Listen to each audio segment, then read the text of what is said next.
Today we're going over my top 11 entrepreneurship hacks if you want to start up a business and be successful.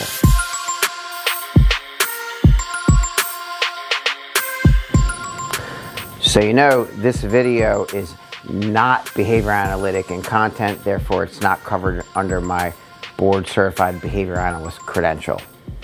Okay, entrepreneurship hack number one. If you're going to start a business, the most important thing you can do is solve a big problem. So when I think about solving a big problem and adding value to the world, I think of a company like Amazon. So you think Jeff Bezos from Amazon actually solved the big problem, which is where people want things on demand. They want things quickly, they want results, and they have that 2-day shipping thing. So Amazon Prime is like free shipping and you get your stuff within 2 days. So I think Jeff Bezos is a beast. So that was really smart of him to come up with that. Consistency. Nothing is more important for your brand and for your business other than just pure, straight up consistency. So in other words, people need to know that they're getting a certain service line from you or a product line that always meets a certain bar. I always give the example about the Ritz-Carlton. I always know I'm going to get this white glove service. It doesn't matter whether I'm in Spain, Dubai, or wherever. I just know that I'm going to get a minimum bar, and they're branded that way, as opposed to an unfamiliar Bates Motel. Now, if you're running an applied behavior analysis, ABA therapy type business, when it comes to consistency, nothing is more important than very low to no staff turnover. So we're extremely fortunate that our turnover is only at 5%. It went up another percentage this past year due to growth. But I do want to preface this is important. Our 5% turnover rate is only after 30 days, and it only counts for full-timers. So the first 30 days is kind of like a boot camp, and then after 30 days is when we start the clock to measure turnover. So that's a disclaimer. A lot of people ask about the 5% turnover. I want to be clear that it's after 30 days and it's after the boot camp for full-timers. Business startup entrepreneurship hack number 3, differentiation. What makes you different than any other service or product? So if you're going to be an entrepreneur and you're going to come out with something, what differentiates you? So there are 3 factors that I feel when it comes to differentiation and to get people excited about your product or service. I feel there are 3 things. Number 1, you need scarcity. That's a principle that's important, that people need to know that there's not a lot of it and there's only a certain limited amount to go around of your excellent brand. Number 2, there needs to be exclusivity. So within this differentiation brand, you need exclusivity. You need to be able to provide something that's exclusive and hardly anyone else is providing it. And it's individualized. Now, the third factor, sub-factor under differentiation, is that people want to feel like they're an insider. So anything that really grabs people is all about them feeling that they're in the know, that they're getting inside information. So scarcity, exclusivity, and insider information. They're the 3 things that I really strongly feel that drives your brand to a whole nother level. Number 4, business startup hack would be authenticity.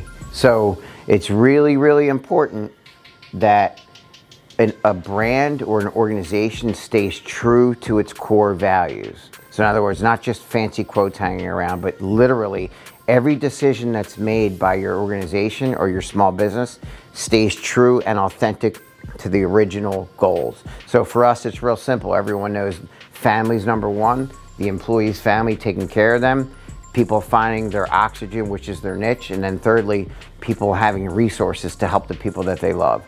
So stay true to your values and don't just make them like fluffy sayings and quotes around your office. Your authenticity and staying true to your message and your core values is how every decision should be made.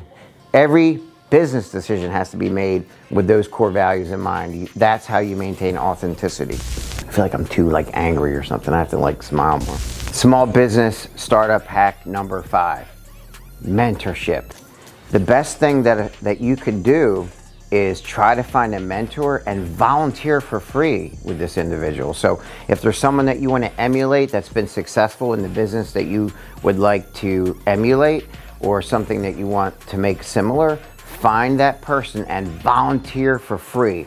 Offer your services and your time for free to shadow a person that you admire, that you want to emulate, that you feel has the skill set for you to become successful. So for me, it was back in the day, I was at West Virginia University, and I spent multiple years just shadowing for free as an intern at the Continuous Learning Group under two people I had a lot of respect for, Darnell Littell and Julie Smith. They were two people when it comes to organizational behavior management that I shadowed for free until they finally gave me a paid opportunity. So it's important.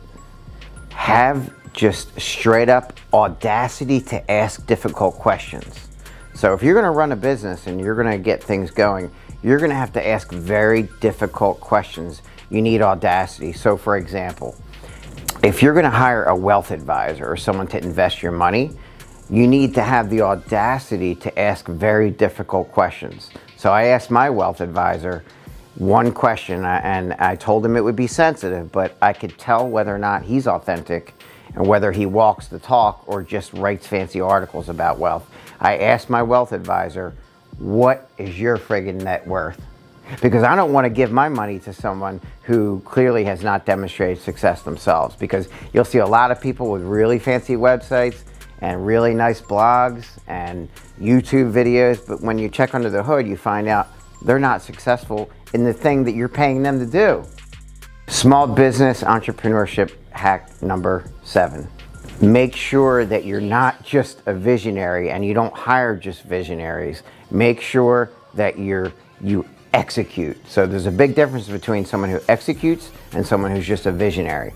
Common thing is that you'll have plenty of people that have great ideas and they're going to throw these ideas at you and they're going to want to be paid for ideas, but where the rubber meets the road is whether they can really execute on it. So an example, listen, this might hit a nerve with some people and that's not my intention. I'm not trying to upset the audience, but I want to offer value to you. When you're starting up a business and you're hiring people, make sure you find people that have not just written about it, spoke, or taught. Make sure you find people that have demonstrated, that they actually produced demonstrable results, and they're the ones that you want to work with.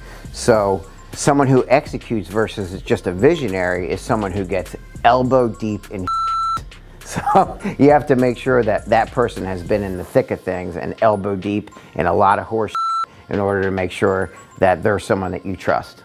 Entrepreneurship hack number 8. Attack problems head on and aggressively get in front of the problems. So you'll see that if you take a proactive approach by checking under the hood, and I always say audit every single process or every single system or any performance management system that you put in place for employees or for customers, always check that it's working like it should. So don't always just go by an employee's word that it's going well. So you want to always aggressively get in front of it by proactively checking and auditing. At first it may make some of your leaders a little bit uncomfortable, but after a while they get used to it and they know it's really in the best interest of making the process better and making them a better leader. Get the best quality legal representation. So that means when it comes to HR law or labor law, find the best. So I spent many years vetting out and interviewing lawyers for different things. Realized that many professionals, many people that provide legal advice, they claim they can do it all. They're generalists. What I strongly suggest is you find the best expert in a certain area and you grill them with a lot of questions. One of the questions I like to ask certain lawyers is, how often have you been in oral argument in front of a judge? How often have you been in court? Because what you want to know is that you want to know the lawyer that you're working with can go the whole 9 yards. You want to make sure that you have representation by somebody that is not intimidated by other attorneys, because I've asked a lot of questions of attorneys and I found out there's often discussions behind the scenes where attorneys know each other and they know another attorney's vulnerabilities. If the counsel knows that the opposing counsel has a vulnerability where they're nervous to get in front confrontational situations, then they just walk all over you. So make sure that your attorney has a track record. Entrepreneurship hack number 10. Be stubborn as shit. When you have an idea that you're sure is going to be successful and you believe in that idea, don't let anyone talk you out of it. You're going to have too many people that as soon as things get a little bit rough, they're going to encourage you to not stay the course. So in order to get an idea off the ground, monetize it, and be successful with a small business, you literally have to have such a sick, insane confidence that your idea, your product, your service is the best. And you got to be sure of it, because many people are going to doubt you. And if you're not 100% sure about your product or service or your business, then you're going to definitely show signs of doubt and people will see it. You have to be 100% fanatically, maniacally, insanely confident in your idea and be so sure of it that it's like selling ice to an Eskimo. That's weird. Selling ice to an Eskimo. I like that. You like that? I like that. You like your sweet tea? Take accountability for everything. Don't blame anyone else for the failures. So realize that if you're the entrepreneur and you're the one who started, all this shit is your fault. Anything that goes wrong, in the end, is your fault. If you don't have thick enough skin to realize that something comes back on you, no matter who did it, realize that you're accountable for that. So when the rubber meets the road and there's a lawsuit or you're at fault for something, realize, take ownership for it. And the other thing is making sure that you give tons of credit to those that are successful. So take all the blame and give away all the credit. So those were my top 11 entrepreneurship small business hacks. But since you stuck around, I'm very, very grateful. And I want to throw out a bonus one. Number 12.